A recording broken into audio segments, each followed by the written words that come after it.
За энэ бол Улаанбаатар метро. За метро байгуулна гэхээр хүн болгоны буюу Улаанбаатар хотод амьдарч байгаа 1.5 сая иргэнд бүгдэнд нь хамаатай. За би яагаад энэ төслийг санаачлах болсон гэдгээ товч тайлбарлая.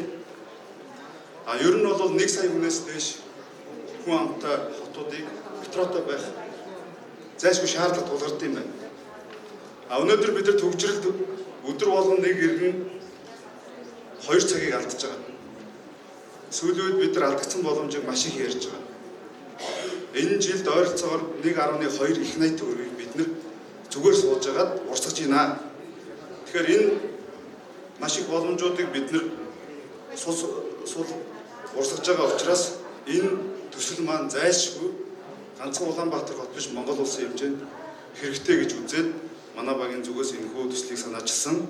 За энэ маань бас алсын хараа 20 та хөтөлбөр дотор ухаалаг нийтийн тээврийн үйлчлэгээ гэсэн хөтөлбөр заасан байна.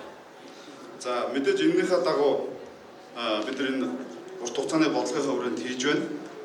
За хамгийн амжилттай төслийг ямар төсөл вэ гэдэг гэхээр хамгийн том төслийг хамгийн том асуудлыг шийдсэн төслийг хамгийн амжилттай төсөл гэж нэрлэнэ. Мөн оролцогч талуудын хүртээмж хамгийн чухал.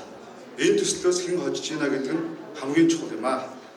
За нийт бид нар 65 км метрог байгуулахаар 2 чиглэл босоо болон хөндлөн чиглэлд төлөвлөсөн байна. Ойролцоогоор 4.2 тэрбум долларыг 6 жилийн хугацаанд яагаад 6 жил гэхээр энэ маань мэдээж урт төсөл урт хугацаанд шийдэгдэнэ. Хоёрдугаар баггүй төсөв шаардлагаж байгаа. Бид нар дунджаар алдагдсан боломж ойролцоогоор дотоодын нийт бүтээгдэхүүний 8%-ийг алддаг юм байна. Төвчрлээс болж.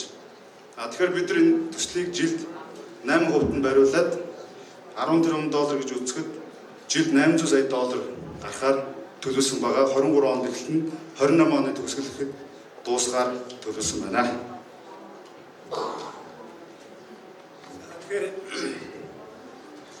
энэ төслийн бид нар метро гэж үзэхдээ жишээлбэл толгой төсгөлд амглан за долоон буудлаас 120-ийн уулзуур 120-ийн уулзуураас одоо Яарамгийн одоо зовын тухай хороол хүртэлх ийм тооцоогоор бид нар 65 км ийм зам баяхын гэж ингэж үзсэн байна.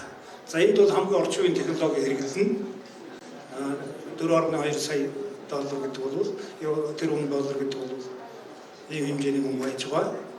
За тэгээд энэ метро бол бид нар барихтай хөрөнгийг одоо төсөвт бас дарамт үзүүлэхгүйгээр за 2 хэлбэрээр босруулах юм гэж үзэж байгаа. Ер нь концессор хүн зүйтэй олон улсын одоо тендер зарлая.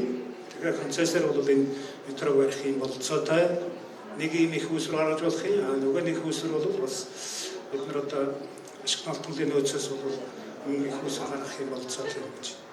Ингэж одоо харж байгаа.